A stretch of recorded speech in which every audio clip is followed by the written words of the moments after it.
It started on an ordinary Tuesday evening, one of those slow gray days where the hours bleed into each other and nothing feels quite real.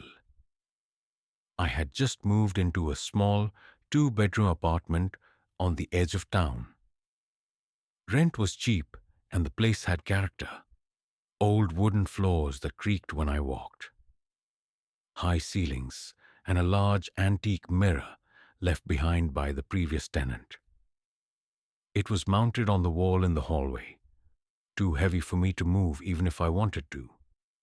From the moment I moved in, I felt observed, not by a person, but by the apartment itself, more specifically, the mirror.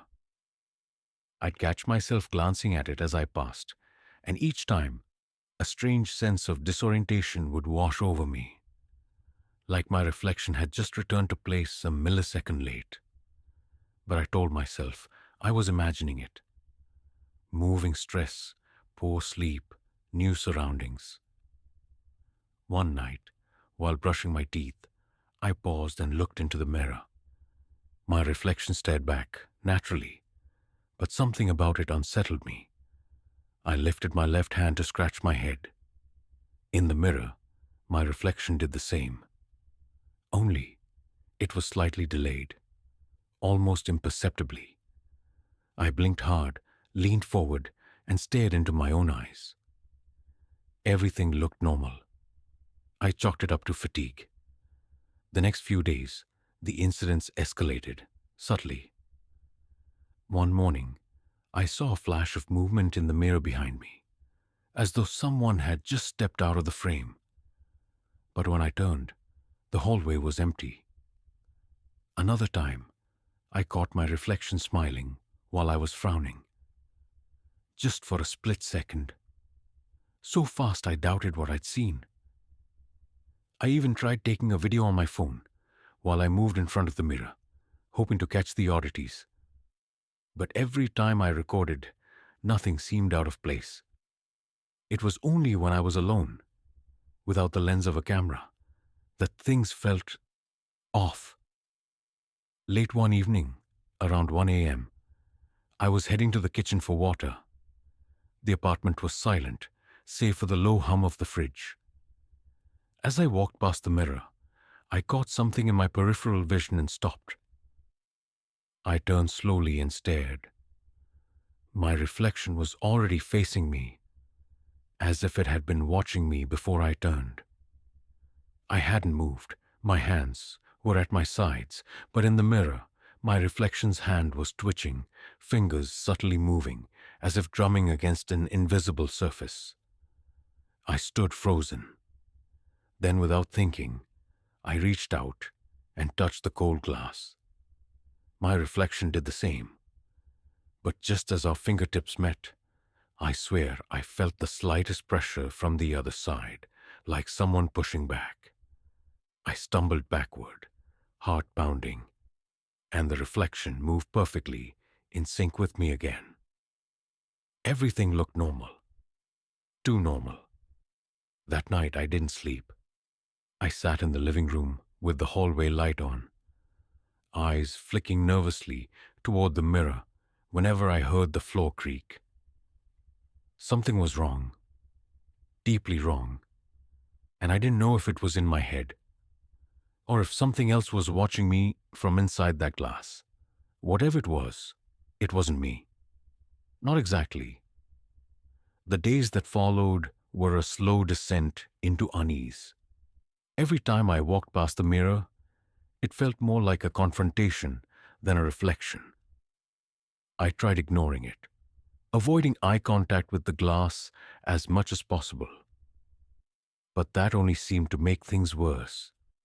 The more I avoided it, the more I sensed it pulling at me, demanding attention, like it was waiting for something.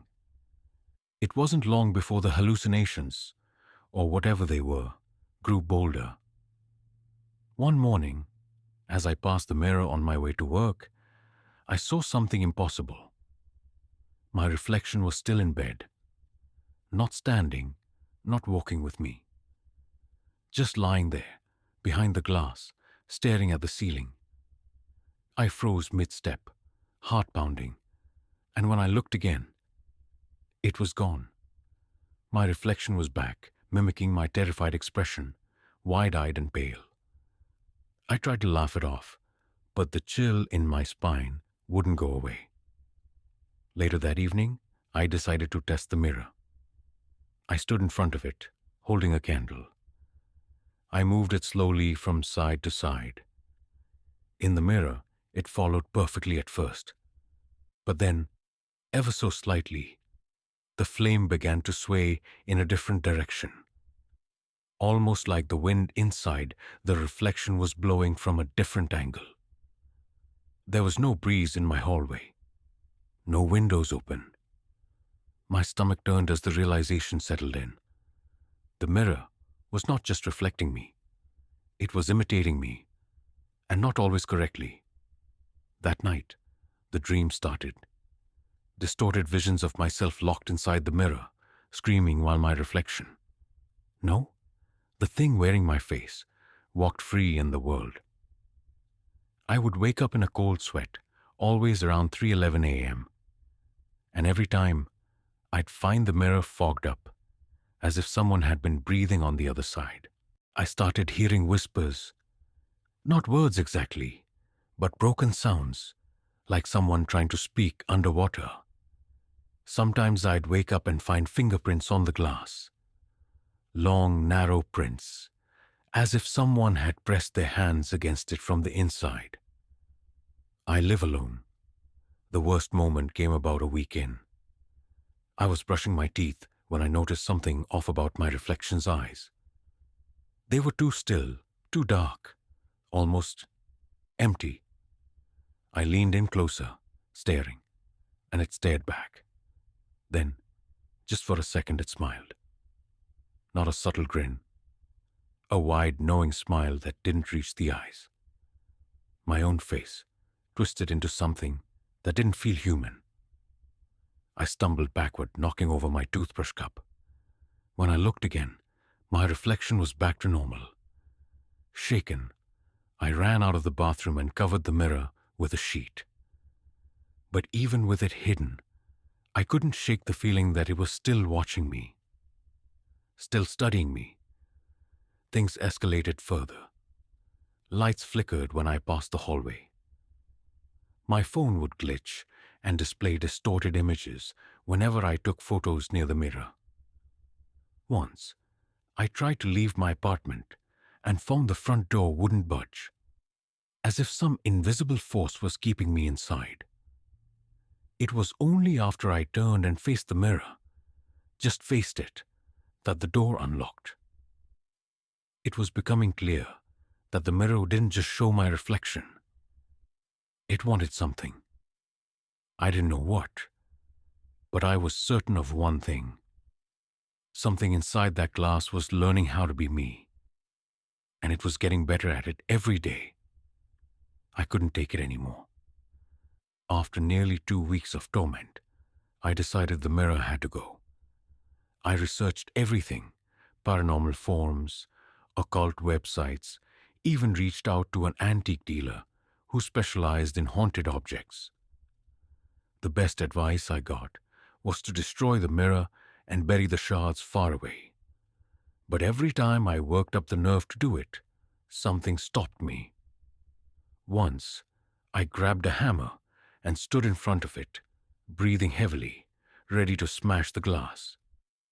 My hand trembled. The moment the hammer got close, I felt a force. Something cold and thick in the air, like walking underwater. My reflection tilted its head. I hadn't moved. My arm was frozen midair, but the reflection smirked, watching me with a kind of sick amusement. The hammer slipped from my hand and clattered to the ground. That was when I knew. I wasn't just afraid. I was losing control. One evening, something shifted. I woke up to the sound of tapping.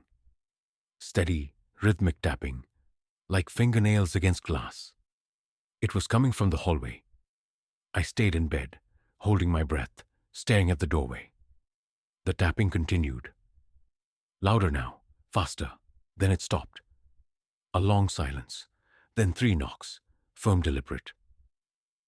I got out of bed, heart pounding, and crept toward the hallway. The lights were out, but the moonlight from the window gave just enough visibility. The sheet I had draped over the mirror was on the floor. The mirror was exposed, gleaming in the dim light. And there it was, standing in the reflection, was me. But I wasn't standing in front of the mirror. The reflection moved on its own. Its posture was slightly wrong, too rigid, like a puppet held by invisible strings. It was smiling again, wide and unnatural, like it was proud. I took a step back. The reflection did not. That's when I heard my own voice clear as day. But it didn't come from me. "Don't be afraid. You're already here." My mouth went dry. The voice was exactly mine, but it came from inside the mirror. I staggered backward, shaking, heart pounding in my ears. The reflection took a step forward. Not in the mirror, toward the glass. I watched, horrified, as the surface of the mirror rippled, like water being disturbed. The reflection, no, the thing, lifted one hand and pushed it through the glass. The sound was grotesque, like wet skin sliding through a narrow slit.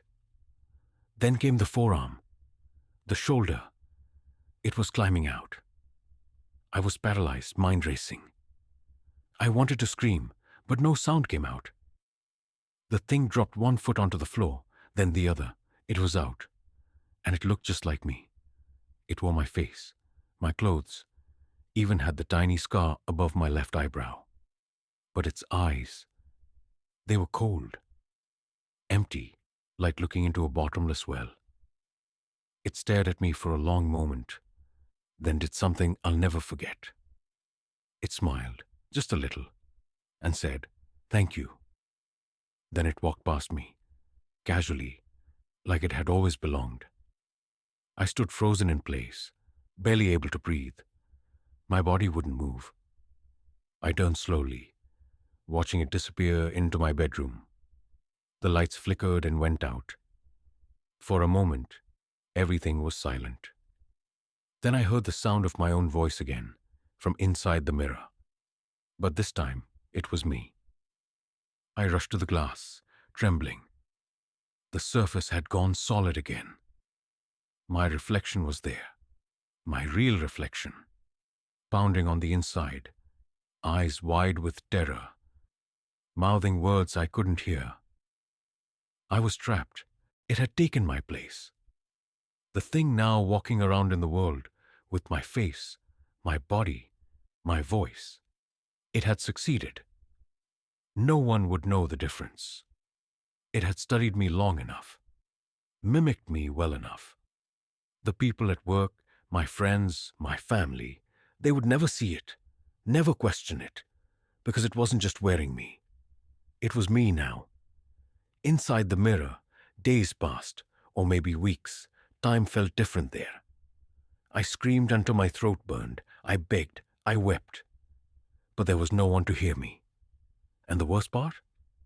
Every so often, the mirror would flicker to life again. And I'd see it, see me, living my life, sitting at my desk, talking on the phone, laughing with friends, even visiting my mother. It was perfect. Sometimes it would look directly at the mirror, straight at me and wink.